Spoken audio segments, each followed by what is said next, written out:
জীবনটা ল্যাল হয়ে গেল, পাকা ব্যাল হয়ে গেল। এটা আমার কথা নয়, এটা আমার হচ্ছে হাক ভাইয়ের কথা। আজকে ভাবছিলাম যে ব্লগ ভিডিও করব না, কিন্তু হাক ভাইয়ের ভাব দেখে আজকে আমাকে ব্লগ ভিডিও করতে শুনলাম টিকটকটা আনব্যান্ড হবে। সেই খবরটা পেয়ে আমার হাক ভাই তো বিশাল খুশি।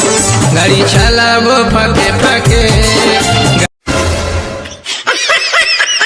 ভাব খুব খারাপ লাগছিল, তাই বন্ধুরা কি আর করবো, তাড়াতাড়ি দোকানটা বন্ধ করে যাচ্ছিলাম আমি বাড়ির উদ্দেশ্যে। তখনই বৃষ্টি পড়ছিল বন্ধুরা, তখনই আমার সাথে দেখা হয়ে যায় সুন্দরী। সুন্দরী বৃষ্টিতে ভিজতে ভিজতে যাচ্ছিল, আর সুন্দরীর হাতে একটা ব্যাগ ছিল গো বন্ধুরা। সুন্দরী বলছে ওর নানিদের ঘরে গেল, বুঝতে পারলে তো, ওর নানি গরম গরম তালের ফুরুলি দিয়েছে। আমি আর বেশি না দেরি করে তার ব্যাগ থেকে একটা তালের ফুরুলি বার করে ছাঁটি। তারপর বৃষ্টিতে ভিজতে ভিজতে আমি আর সুন্দরী চলে যাই বাড়ি। সন্ধ্যের দিক করে আলো কাকা আমাকে ফোন করে তার বাড়িতে যাওয়ার জন্য বলে। আলো কাকাদের বাড়িতে যাওয়া মাত্র আলো কাকা আমাকে একটা ব্র্যান্ড নিউ মাই কুকুর ম্যাক্স এর ফোন ধরিয়ে দেয়। আর এই ফোনটা নতুন কিনেছে বন্ধুরা, আর এই কোচিটার জন্য একটা নতুন ইউটিউব চ্যানেল খুলবে। চ্যানেলটা বন্ধুরা ক্রিয়েট করুক, তারপর আমি বায়োতে লিঙ্কটা দিয়ে দেবো, তোমরা ওদের ভিডিও দেখতে পাবে। সেখানে কাজ মিটিয়ে দেওয়ার পর সন্ধ্যা